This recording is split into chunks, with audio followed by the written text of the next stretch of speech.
The wizard studies के short notes current affairs के video में आप सभी लोगों का एक बार फिर से स्वागत है। जिस तरीके से वन लाइनर के सीरीज शुरू किए हैं उसी तरीके से शॉर्ट नोट्स के इस सीरीज में हम आपको पूरे दिन के जो करंट अफेयर्स हैं वो लगातार हर दिन डेट वाइज लाते रहेंगे। तो आइए देखते हैं।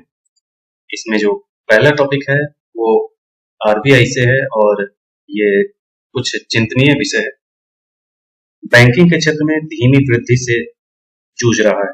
जो बैंकिंग क्षेत्र है वो धीमी वृद्धि से जूझ रहा है। आरबीआई के नवीनतम आंकड़े बता रहे हैं कि बैंकिंग क्षेत्र कुछ महीनों से ऋण की तुलना में जमा में धीमी वृद्धि से जूझ रहा है। यानी कि जैसे जैसे जमा और ऋण ग्राहकों को उनसे ली जाने वाली जो ब्याज दर होती है उनके बीच अंतर बढ़ता जाता है, इससे ऋणदाताओं के लिए परिसंपत्ति देयता का असंतुलन पैदा होता है। इसको इस तरीके से समझ सकते हैं कि मान लें आप बैंकों में जितना आप लोन लिए हैं बैंकों से, कोई बैंक है आपके शहर में, उस बैंक से अगर 100 करोड़ लोन लेने वाले हैं, 100 करोड़ रुपए का लोन लेता है कोई, अगर बैंकों के पास वापस जमा करने वालों का परसेंटेज उसके आसपास नहीं होगा तो बैंकों को अगला जो लोन देना होगा उसमें उन्हें चिंता करनी पड़ेगी, उन्हें टेंशन होगी, उन्हें समस्या होगी। आगे आने वाले दौर में इसी बड़ी समस्या में फंस सकते हैं। तो इस चीज को एक कह सकते हैं कि बैंक आरबीआई चिंतित है इस चीज से। जून 2024 के समाप्त तिमाही में बैंक जमा 11.7% रही, जबकि ऋण वृद्धि जो है वो 15% रही। यानी कि जमा में जो वृद्धि होती है वो 11.7% रही और जो ऋण में जो वृद्धि है वो 15% रहेगी। यानी कि जितना जमा होने का परसेंटेज है उससे लोन लेने वाले परसेंटेज ज्यादा है, जो उच्च ऋण जमा अंतर की ओर इशारा करता है। इस बढ़ते अंतर ने सरकार और आरबीआई को चिंतित कर दिया है, जिन्होंने ऋणदाताओं से नवीन उत्पादों के माध्यम से जमा जुटाने पर अधिक ध्यान केंद्रित करने को कहा है। इसमें जो अंतर का प्रमुख कारण है, जमा में जो धीमी वृद्धि हो रही है उसका प्रमुख कारण क्या है, तो बैंकों में पूंजी बाजार की, यानी कि जो पूंजी बाजार कहते हैं जैसे शेयर बाजार वगैरह है, जहां ये प्रतिभूतियों का कारोबार होता है या शेयरों का कारोबार होता है, उन क्षेत्रों में लोग ज्यादा अपनी जो घरेलू बचत है जिनके वो सभी के सभी अपनी बचत को बैंक में जमा करने से ज्यादा प्रेफरेंस दे रहे हैं शेयर वगैरह खरीद करके रखने में। तो एक तरीके से वो भी एक कारण है इसमें। कोविड महामारी के बाद भारतीय पूंजी बाजारों में प्रत्यक्ष और अप्रत्यक्ष चैनलों के माध्यम से खुदरा गतिविधि में उछाल देखा गया है।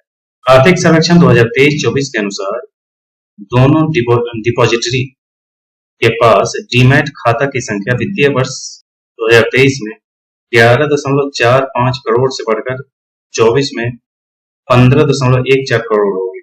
यानी कि डीमैट खातों की जो संख्या है उसमें बढ़ोतरी देखी गई। डीमैट अकाउंट कहते हैं कि जैसे शेयर आप कारोबार करते हैं तो इसी डीमैट अकाउंट खुलाना पड़ता है, उसी से आप उसका कारोबार करते हैं। तो खाते की संख्या बढ़ी है, इसका मतलब है कि शेयर में कारोबार करने वालों की संख्या बढ़ी है। इतने करोड़ यानी कि लगभग 4 करोड़ के आसपास लोगों की संख्या बढ़ी और वो जो पैसा लगाएंगे तो वो बैंकों में जमा जो बचत है वही ज्यादा तो लगाते हैं लोग, इसलिए बैंकों में जमा कम हो रहा है और लोग लोन ज्यादा लेने वाले के परसेंटेज यानी कि दोनों का डिफरेंस ज्यादा है। अगला जो टॉपिक है वो एतुरु नगरम वन्य जीव अभयारण्य है। अभी हाल में सैंपल प्लॉट विश्लेषण के अनुसार यह अनुमान लगाया गया है कि एतुरु नगरम वन्य जीव अभयारण्य में 2 किलोमीटर से 3 किलोमीटर की लंबाई में 200 हेक्टेयर गहरे वन क्षेत्र में लगभग 50,000 पेड़ उखड़ गए। इससे 1953 में ये जो एतुरु नगरम वन्य जीव अभयारण्य है, इसे 1953 में वन्य जीव अभयारण्य घोषित किया गया। यह महाराष्ट्र, छत्तीसगढ़, तेलंगाना की सीमा पर स्थित है। यहाँ से एक नदी दयाम वागू नदी इसी अभयारण्य से होकर बहती है और ये जो नदी है वागू नदी, ये वन्य जीव अभयारण्य को 2 भाग में विभाजित करती है।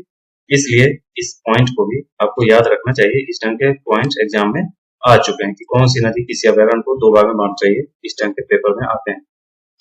यह अभयारण्य संबक्का सरक्का यात्रा के लिए प्रसिद्ध है, जो एशिया की सबसे बड़ी जनजातीय यात्राओं में से एक है।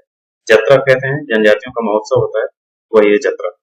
तो सब एशिया की सबसे बड़ी जनजातीय जत्राओं में से एक है समक्का जत्रा, जो यहाँ हर 2 साल में आयोजित होती है। गोदावरी नदी भी इस अभयारण्य से होकर गुजरती है। इस क्षेत्र में उष्णकटिबंधीय शुष्क पर्णपाती वनस्पतियां पाई जाती हैं। यह अभयारण्य सागौन, बांस, मधुका, टर्मिनलिया जैसे अन्य पेड़ों की वृद्धि से समृद्ध है।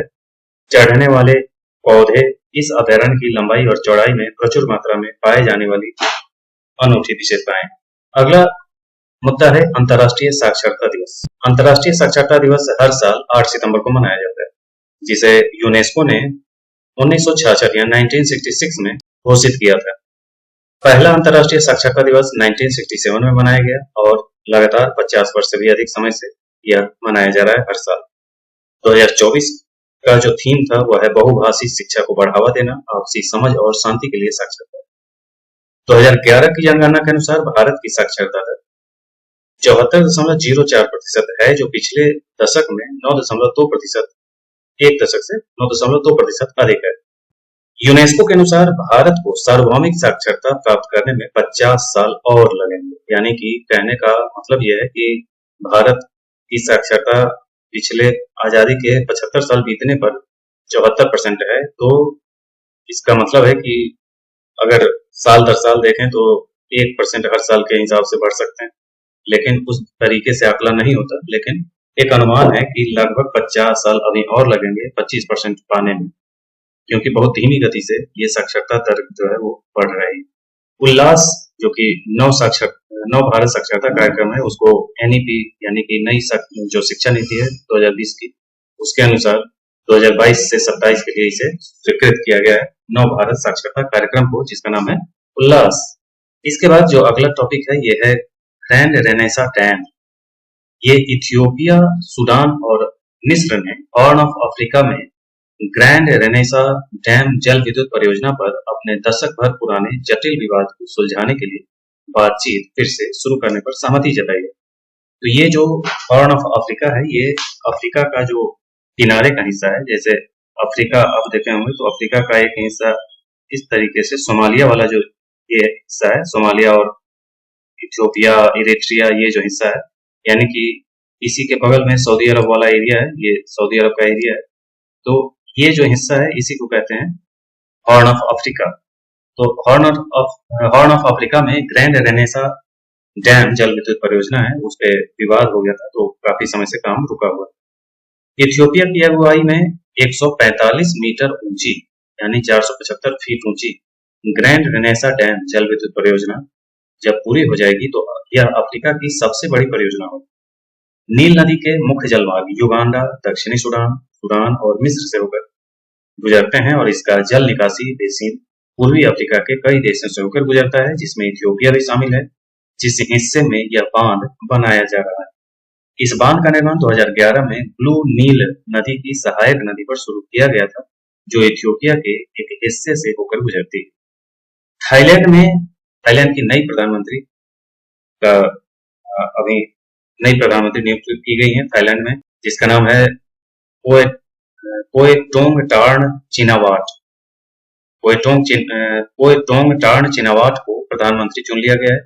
जो ये चिनावाट है, ये थाईलैंड के पूर्व नेता और अरबपति ताकसिन की बेटी है। 37 वर्षीय चिनावाट थाईलैंड की सबसे कम उम्र की प्रधानमंत्री बनी और देश की दूसरी महिला प्रधानमंत्री। पूर्व प्रधानमंत्री श्रीथा टाविसिन को संवैधानिक कोर्ट से बर्खास्त करने से 2 दिन बाद चिनावाट को इस पद के लिए चुना गया है। तो थाईलैंड में ये नई महिला प्रधानमंत्री बनी। अगला टॉपिक है विश्व भौतिक चिकित्सा दिवस 2024, जो 1996 से हर साल 8 सितंबर को मनाया जाता है। विश्व भौतिक चिकित्सा दिवस यानी वर्ल्ड फिजिकल थेरेपी डे। यह दिन जनता और अन्य हितधारकों के बीच लोगों को स्वस्थ, गतिशील और स्वतंत्र रखने में फिजियोथेरेपिस्ट की भूमिका के बारे में जागरूकता बढ़ाता है।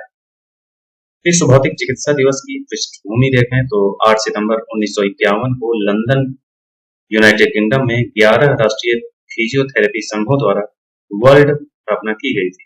2020 में WCPT यानी कि world confederation for physical therapy का नाम बदलकर वर्ल्ड फिजियोथेरेपी कर दिया गया और 1996 में world confederation for physical therapy ने अपनी स्थापना दिवस 8 सितंबर को विश्व फिजिकल थेरेपी दिवस के रूप में मनाने का निर्णय लिया। विश्व जो फिजिकल थेरेपी दिवस 2024 है, उसका 2024 का विषय पीठ के निचले हिस्से में दर्द और उसके प्रबंधन और रोकथाम में फिजियोथेरेपी की भूमिका है। फिजियोथेरेपिस्ट शारीरिक उपचारों और तकनीकों की एक विस्तृत श्रृंखला का उपयोग करता है, जैसे ऊष्मा, लेजर तकनीक, व्यायाम, अल्ट्रासाउंड और अन्य का। सूरत में जल संचय जन भागीदारी पहल की शुरुआत। प्रधानमंत्री नरेंद्र मोदी ने 6 सितंबर 2024 को जल संचय जन भागीदारी पहल की शुरुआत की। जल संचय जन भागीदारी पहल 6 सितंबर 2024 को केंद्रीय जल शक्ति राज्य मंत्री सी.आर. पाटिल और गुजरात के मुख्यमंत्री भूपेन्द्र पटेल की उपस्थिति में सूरत, गुजरात में शुरू की गई। जल संचय जन भागीदारी पहल केंद्रीय जल शक्ति मंत्रालय और गुजरात सरकार की एक संयुक्त योजना है। इस पहल का उद्देश्य राज्य भर में वर्षा जल संचय संरचनाओं का निर्माण, भूमिगत जल भृतों को रिचार्ज, जल भृत कहने का मतलब कि भूमिगत जल जो होते हैं नीचे के, जिसको आप हैंडपंप या बोर के माध्यम से निकालते हैं, उसको कहते हैं, रिचार्ज करके राज्य के जल संरक्षण प्रयासों को बढ़ाना है। इस पहल का लक्ष्य राज्य भर में लगभग 24,800 वर्षा जल संचयन संरचनाओं का निर्माण करना है, यानी कि जिससे जैसे भूमिगत जल जो गायब हो रहे हैं, धीरे धीरे सूखते जा रहे हैं, उनको फिर से रिचार्ज करना मेन उद्देश्य है। इन वर्षा जल संचयन संरचनाओं का निर्माण सामुदायिक भागीदारी से किया जा रहा है। यह पहल केंद्रीय जल शक्ति मंत्रालय की जल शक्ति अभियान कैच द रेन योजना पर आधारित है। यह पहल गुजरात के मुख्यमंत्री भूपेंद्र पटेल ने कहा कि कैच द रेन अभियान के कारण राज्य में जल संरक्षण में 11 लाख घन मीटर की वृद्धि हुई है। उन्होंने यह भी कहा है कि बड़ोदरा भारत का पहला जिला है जहां सभी गांवों में वर्षा जल संचयन संरचनाएं हैं। तो ये बहुत ही अच्छी पहल कही जा सकती है और ये भविष्य के लिए सभी राज्यों में ये चीजें लागू होनी चाहिए, क्योंकि ये भूमिगत जल की जो स्थिति है, जो आने वाले समय में भूमिगत जल के सूखा जैसी स्थिति होगी, तो ये बहुत ही भयानक स्थिति आने वाली है भारत जैसे देशों में और खास करके बड़े बड़े शहरों में, जैसा कि बेंगलोर में अभी चल रहा है। आगे देखें, बोइंग स्टारलाइनर कैप्सूल। 7 सितंबर 2024 को सुरक्षा संबंधी चिंताओं के कारण बोइंग का स्टारलाइनर अंतरिक्ष यान ISS से खाली यात्रा बाद सफलतापूर्वक पृथ्वी पर लौट आया। बोइंग के स्टारलाइनर कैप्सूल ने न्यू मैक्सिको के व्हाइट सैंड्स स्पेस हार्बर पर सुरक्षित लैंडिंग और उतरते समय पैराशूट और एयरबैग का उपयोग किया गया। कैप्सूल को लैंडिंग में लगभग 6 घंटे पहले ISS से अलग कर दिया गया था और वह स्टेशन से चीन से 260 मील की दूरी पर रवाना हुआ था। नासा ने निर्णय लिया है कि कैप्सूल में पहले से मौजूद तकनीकी समस्याओं के कारण परीक्षण पायलटों सुनीता विलियम्स और बुच वल्मोर को वापस भेजना बहुत जोखिम भरा था। स्टारलाइनर कैप्सूल को अंतरिक्ष यात्रियों के बिना वापस भेजा गया, जिसमें केवल नीले रंग के स्पेस और कुछ पुराने ISS उपकरण थे। नासा द्वारा पायलटों को ISS पर ही रखने के निर्णय से उनका प्रवास फरवरी 2025 तक बढ़ गया है, जब स्पेसएक्स उन्हें पृथ्वी पर वापस ले आएगा। यानी कि जब इन्हें ले जाया गया, तो ले जाने के बाद उसके जो वापस आने के लिए जो यान होते हैं, जो कैप्सूल होते हैं, उनमें गड़बड़ी आ गई थी, जिससे ये संभावना जताई जा रही थी कि अगर उससे आए तो दुर्घटना हो सकती है और उनका जान खतरे में था। तो इस वजह से अभी बगैर किसी यात्री के उसे ऐसे ही उतारा गया है और अब जो जाएगा तब वो सुनीता विलियम्स और उनके जो भी साथी हैं वो सभी के साथ वो वापस आए। पेरिस पैरालंपिक में भारत का प्रदर्शन उत्कृष्ट रहा है, जिसमें 29 पदकों के साथ 18वें स्थान पर भारत रहा, जो अब तक का सर्वश्रेष्ठ प्रदर्शन है। इस प्रदर्शन में भारतीय पैरालंपियनों में के निरंतर सुधार को दर्शाता है और बढ़ती सरकारी सहायता के साथ उनकी उपलब्धियों को प्रदर्शित करता है। पैरा एथलीट की उपलब्धि की तुलना में ओलंपिक में उनके साथ करना उचित नहीं होगा, क्योंकि चुनौतियां अलग हैं। यानी कि ओलंपिक और पैरालंपिक में बहुत का डिफरेंस होता है खिलाड़ियों में, खास करके क्योंकि ओलंपिक जो होता है वो स्वस्थ खिलाड़ियों का होता है, और इसमें एक कहें कि जिनको आप दिव्यांग कहें तो दिव्यांग शब्द ही इस्तेमाल होता है। तो जो दिव्यांग होते हैं तो उन्हीं दिव्यांगों को लेकर के ये पैरालंपिक होता है, और उसी में भारत ने जो प्रदर्शन किया है वो भारत 18वें स्थान पर रहा, जिसमें कुल 17 पैरा एथलीट पदक लेकर के आए हैं।